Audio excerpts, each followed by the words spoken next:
better place, which won't happen until later this year. I'd now like to turn our attention to the vaccine rollout. And Jim or James, thank you very much.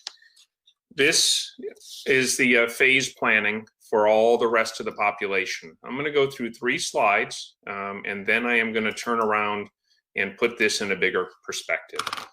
So phase 1A was already defined. Essentially, all the states followed ACIP's guidance. That's the CDC's advisory committee. That's long-term care facilities. And as the governor said, we've activated CVS and Walgreens fully and given the full allotment required to activate that as robustly as the federal government provided to us. Even so, we're working and trying to take steps to see if we can accelerate that further. But we're still hopeful that all the nursing home population will be vaccinated, both first and second dose, by March 1st. That's what we were led to believe at the start, and I think they can still get that done. If we can do it faster, that's even better. 1A also includes healthcare personnel. Folks, I'm a physician. For 20 years, I worked as an emergency physician after all my training. I know it's frustrating. It feels disempowering, not knowing where to go and how to get things. We're working on that. There weren't systems in place to sort all of society in discrete little buckets and line them up single file and march them through in a certain order. It didn't exist, and it's a really daunting task.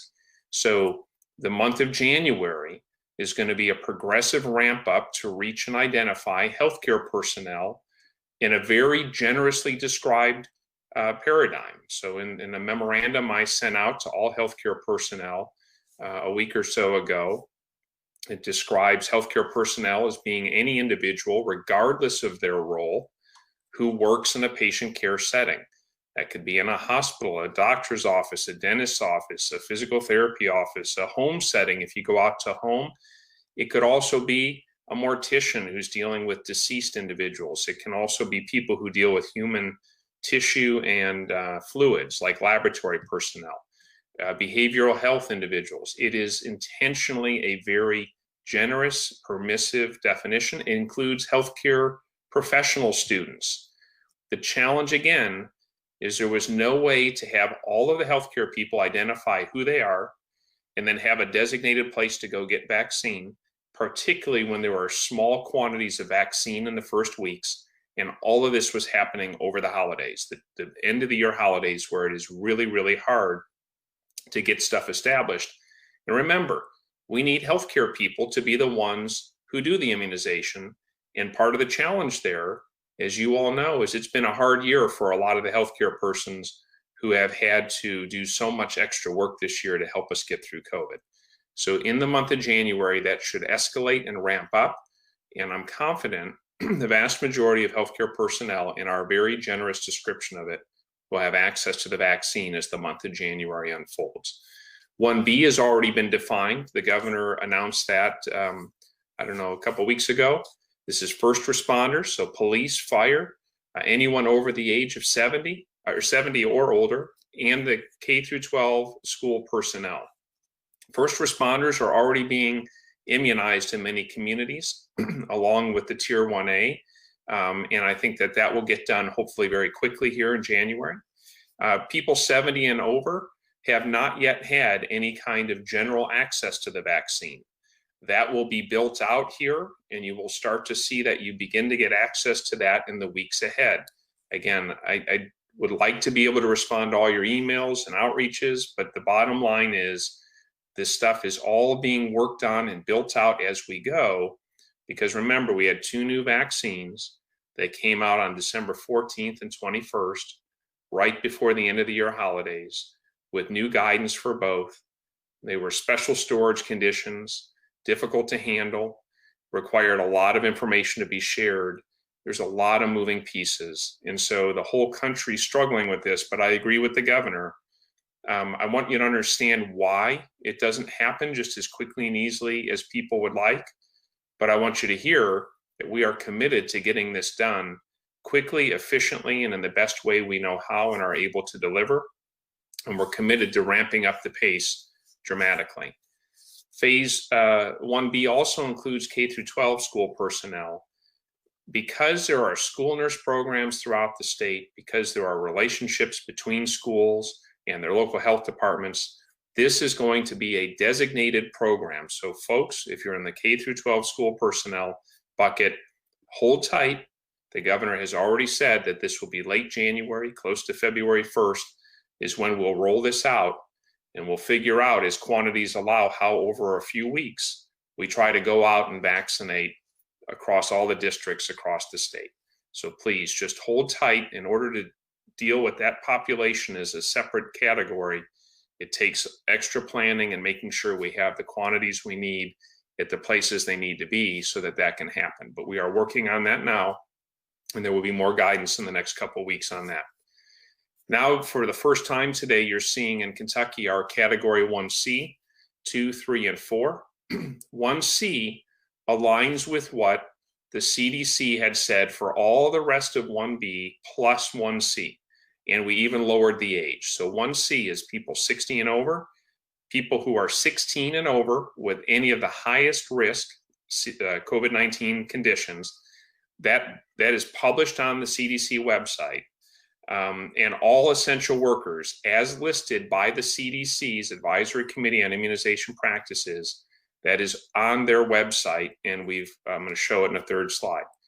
By the time we get to phase 2, that's anyone 40 or over who wants to get vaccinated, and by the time we get to phase 3, it's anyone 16 or over, because people under 16 are not eligible for the vaccine now because they're not authorized by the FDA. And so people under 16 are in Category 4 because they're not even eligible to get this. And that's probably about 18% or so of the population, which is over 800,000 people. If we could have the next slide, please. So because focusing on priorities is important to try to get the highest risk people, we're still going to ask every vaccination site to use the priorities and stick with that. But if we're trying to keep people out and say we only do people in a certain category at a time, now we're slowing ourselves down. And what happens is we have some people who have vaccine and need to use it, but they're not able to use it because they say, well, the rules say we can only vaccinate these certain folks. So we're going to set the top level goal. The high priority here is for every vaccine administration site in the state, whatever vaccine you get each week, the expectation is you will have administered 90% or more of it within 1 week of receiving it. The goal is to not have vaccine sitting in a freezer. The goal is to have vaccine administered to willing recipients who want to have the vaccine. So for all the rest of the general public, this means a site is still going to prioritize 1A, 1B, 1C, 2, 3. However, it does mean that someone who is 45 and has no medical problems may get vaccinated before someone who's over 70 and has a medical problem.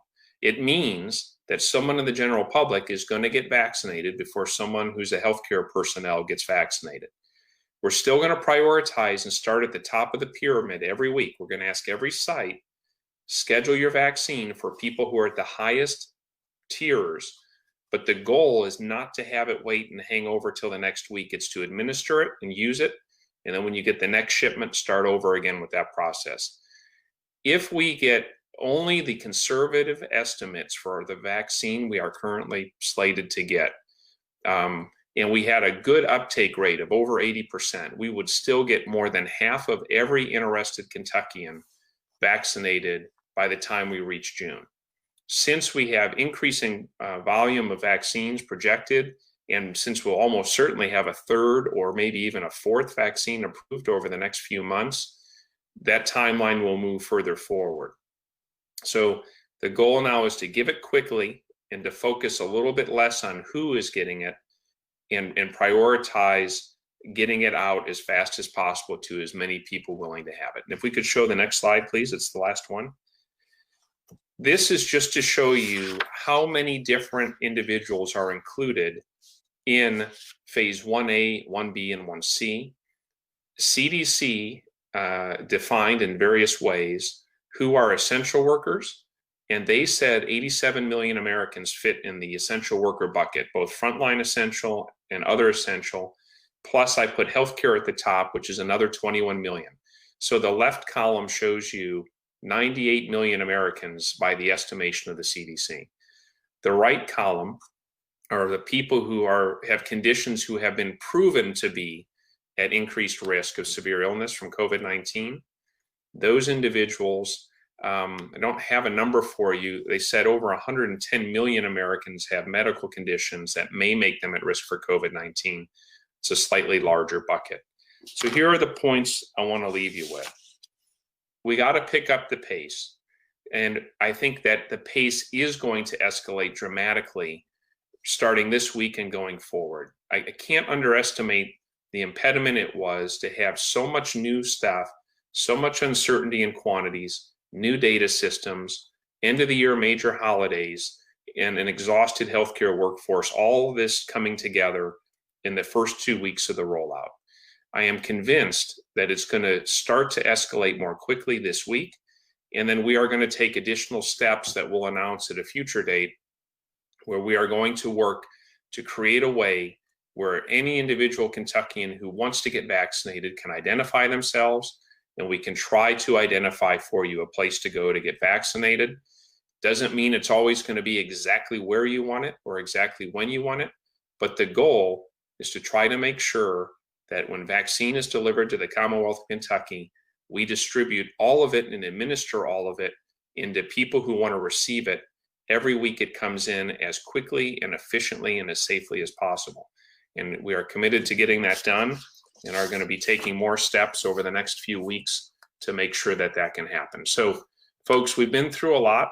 I hope what we've been able to show here, one of the things I'm very grateful to Governor Beshear for and the many colleagues in government I work with, is I think in Kentucky we have demonstrated throughout this response, all the way from before March 6th forward, that we pay attention, we learn from things that are done well, learn from things that are not done as well as we want, and we iteratively improve. So today the strategy has changed because of the lessons learned over the last few weeks, so that we prioritize getting these shots out to people who want them and doing it as quickly and as efficiently as possible. So Governor, thanks. This was an expansive or a longer time frame here.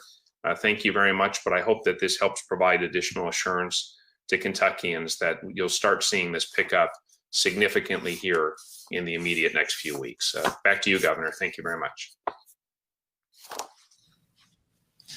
Thank you to Dr. Stack. And just to be clear, can we put back up the vaccine update phases? So we did two major things today. One, we went ahead and defined all of the phases so people know where they are in the priority. We are getting lots of questions, and I think it's natural anxiety about, where do I fall in the priority? And this is the priority that we're going to go in. And provided that people can providers can schedule everybody in the group that we're working on, that's their job. You provide a vaccine to somebody in 1B before 1C. But the other thing we've done today is we have added a goal that would significantly increase the speed that people are being vaccinated of 90%. And we just want to recognize that when we put that immediacy on it, that there are going to be times when different folks who are giving the vaccinations, whether they have cancellations, whether something happens, where these phases give clear guidance of, oh my goodness, I don't have enough 1B scheduled. You can go to 1C, and then that next week, you're back to 1B and everybody else you've scheduled. In other words, if that thing happened in the one store in Lexington and the one in Louisville, it's not hanging out a sign that says, come get your vaccine. It is very clear instructions for how we're going to move through this. But knowing if we want to get 90% out within 7 days, it's not going to be perfect. But that is the way we pick up our pace in vaccinations and protect more of our people. All right.